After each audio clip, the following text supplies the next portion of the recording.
Seja bem-vindo ao Página 2.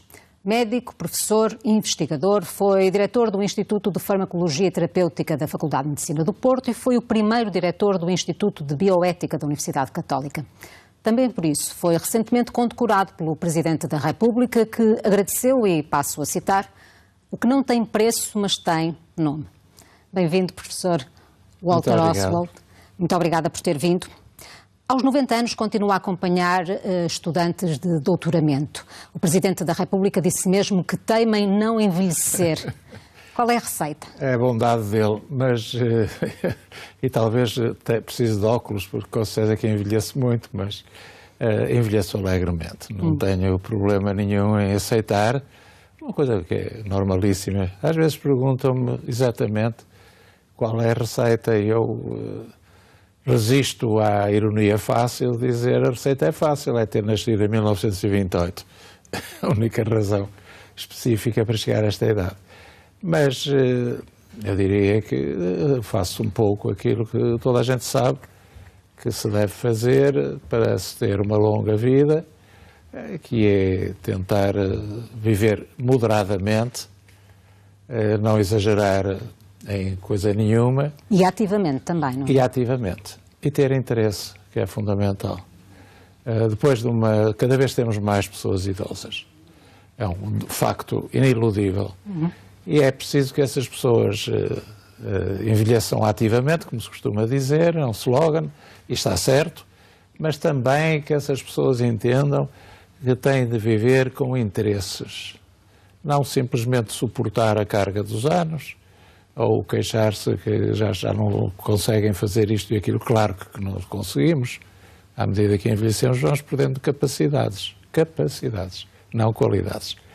E que isso permite, obviamente, dedicar-se a outros aspectos. As pessoas têm de ter interesses. E esses interesses podem ser o mais variados possíveis.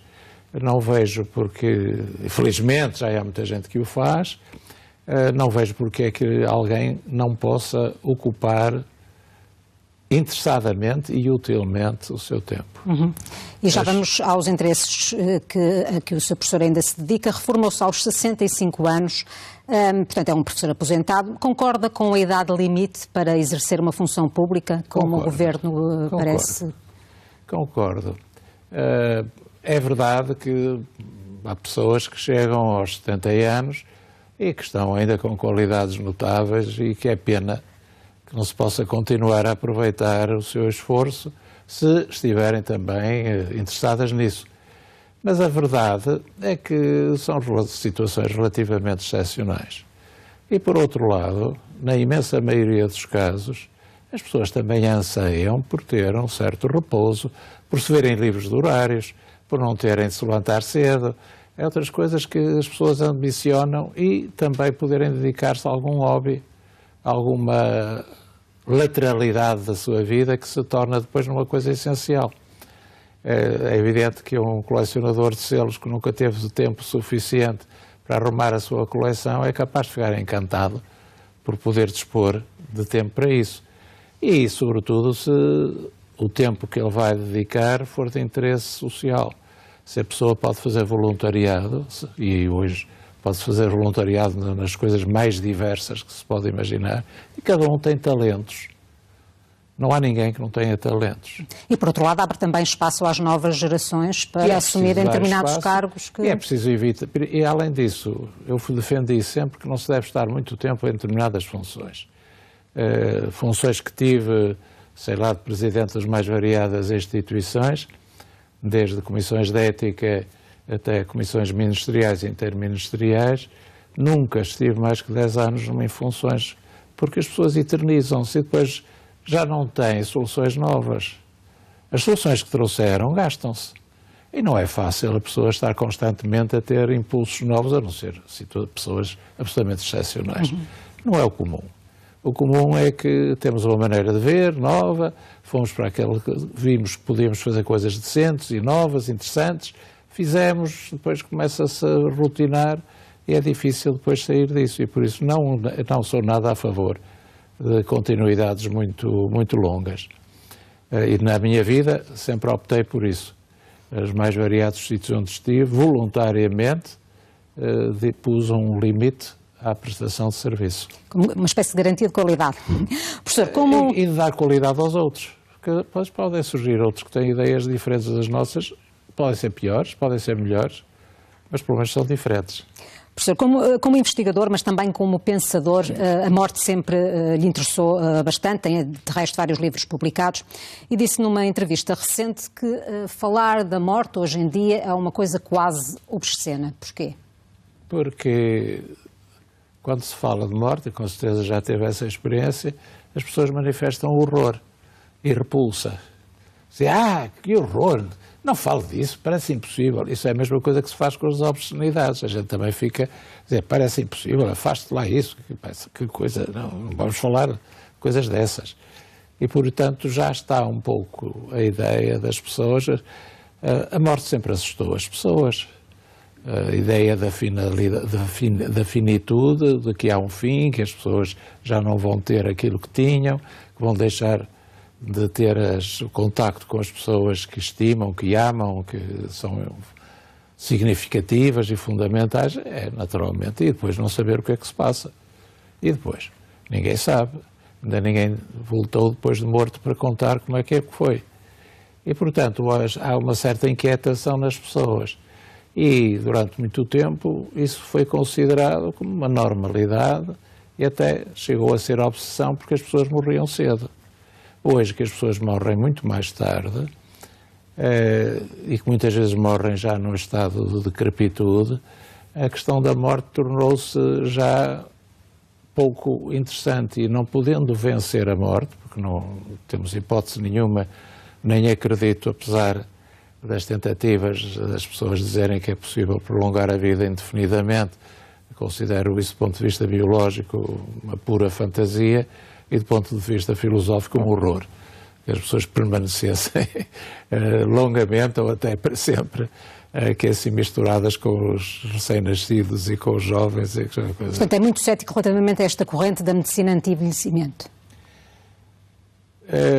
Tudo que seja dar qualidade e fazer que as pessoas durante o envelhecimento tenham um envelhecimento natural e a tendência natural para o fim, é bom, desde que isso não seja à custa de excessos de gastos, de custos e de esforços e de sacrifícios das pessoas. Eu explico melhor. Se a medicina de envelhecimento e conseguir os mais anos para as vidas for à custa de diminuição dos cuidados que prestamos aos jovens, aos mais, é eticamente uma injustiça. É óbvio, para mim, que nessa situação, a ter de atender a prioridades, essas prioridades devem ser dadas às gerações mais novas e não aos mais velhos. Não quero com isto dizer, naturalmente, que os mais velhos não mereçam respeito. Eu falo à vontade, porque estou nessa fase. Não mereçam respeito, não mereçam consideração, ajuda, tudo, mas que não devem ser maneiramente prioritários, por exemplo, no Sistema Nacional de Saúde. Não são prioridades. E que, por outro lado, se deve acabar com esforços, às vezes, perfeitamente excessivos, de manter vivas pessoas que estão em processo natural, a caminho da morte.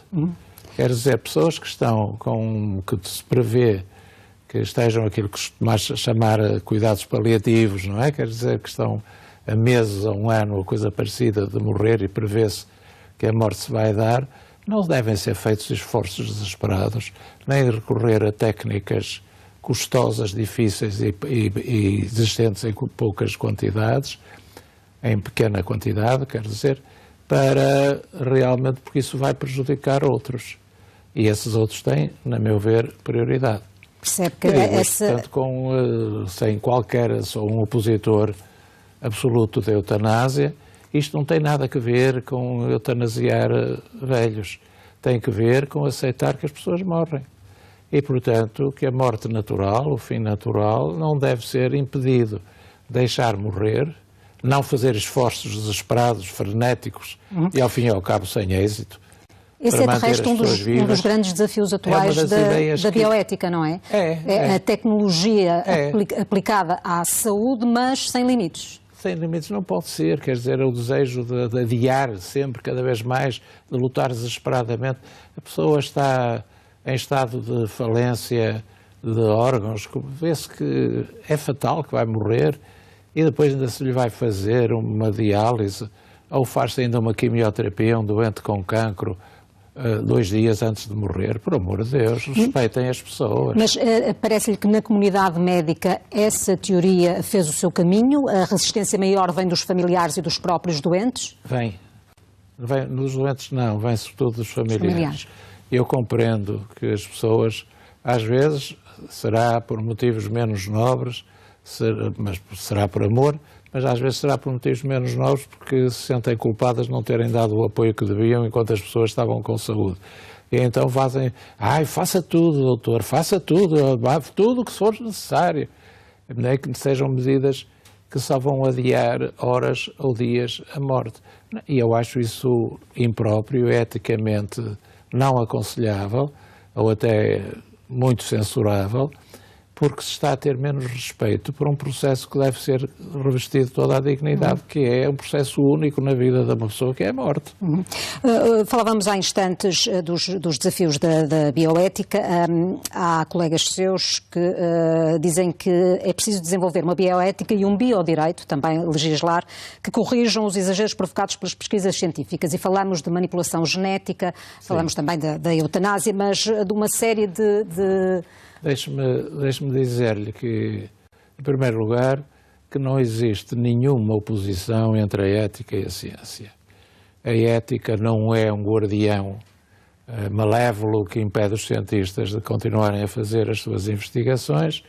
A ética pretende que os cientistas façam as melhores investigações possíveis e as que forem mais úteis para as pessoas. E as que fazem mais úteis para as pessoas às vezes não são aquelas que os cientistas são mais capazes de fazer porque trabalham, por exemplo, quem trabalha em bactérias patogénicas que podem eventualmente ser armas biológicas, ou quem trabalha em determinados ramos da ciência nuclear, obviamente que pode ser facilmente desviado para fins que não são pacíficos nem positivos para a humanidade. E isso, a ética aí diz não, esse tipo de ciência não deve ser praticado, porque não tem vantagem para ninguém e pode ter graves riscos, etc. E é muito melhor que o... Esses limites estão permanentemente a ser ultrapassados, tem essa percepção ou não? Devem ser permanentemente revistos, mas não me parece que devam ser ultrapassados. É claro que aquilo que se fez, que os geneticistas, por exemplo, fizeram em Palo Alto, nos anos 70, que foi declarar uma moratória, durante uns anos não se faz este tipo de investigação. Isso não dá resultado, porque a pressão da investigação é muito grande. Quer pelos investigadores, que naturalmente, como investigadores querem andar para a frente e querem fazer coisas novas e querem dilucidar e esclarecer problemas, quer por toda a sociedade que faz uma pressão enorme sobre a investigação científica. Como sabe, hoje a investigação científica depende de múltiplos fatores de financiamento e ligados direta ou indiretamente ao Estado, e esses fatores de financiamento exercem uma pressão para ver resultados, para ver produção. E às vezes isso é visto por pessoas que não têm grande preparação científica e que se baseiam em números. Números de trabalhos, números de citações, números de autoria, de congressos, etc., que podem não ter significado nenhum especial. Mas isso é outra conversa que se poderia ter, mas que não queria neste momento encetar porque é longa. É longa. E seria seguramente um mote muito interessante para uma outra oportunidade mais alargada. Sr. Professor, esgotámos o nosso tempo, que voou de facto. Bem sei que não gosta de títulos, nem aprecia condecorações, mas que significado é que teve o reconhecimento por parte do Presidente da República? Como disse, foi generosidade, bondade do Sr. Presidente da República, que eu tenho o gosto e o orgulho de conhecer há dezenas de anos, e que até já apresentou 2 livros meus, claro, in illo tempore, e bondade de outros que propuseram, porque eu gosto de condecorações e acho que devem ser, realmente, a sociedade civil deve distinguir pessoas que, por qualquer motivo, foram úteis, importantes, generosos com os seus concidadãos. As minhas dúvidas são que, às vezes, pessoas que são verdadeiros heróis anónimos acabam por não ser nunca distinguidos. E, por outro lado, como em tudo, há naturalmente a possibilidade de que pessoas com menos méritos sejam distinguidas. Portanto, há um certo relativismo em relação a isso. Agora, evidentemente que reconheço, quando são atribuídas, são uma responsabilização. O facto de eu ter recebido esta e outras condecorações no passado, nunca as procurei, nunca as desejei, mas algumas inicialmente opus-me.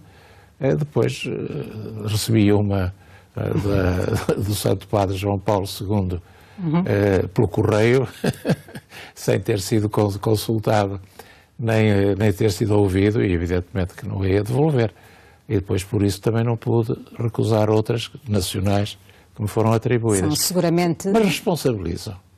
E considero-os não propriamente uma honra, mas sim a prova de que houve alguém que considerou que o meu trabalho, os meus esforços e a minha capacidade de ajudar outros foram úteis ao país, modestamente. Em pequena escala, mas pronto, isso só me responsabiliza para continuar nessa senda e tentar continuar a ser funcionário público, que com muita honra sou, aposentado, mas funcionário público, ou seja, ao serviço da comunidade. E isso eu tento fazer até ao fim. Sr. Professor, foi um enorme gosto. Muito obrigada por ter vindo. Está assim completa a página 2. Boa noite, boa semana.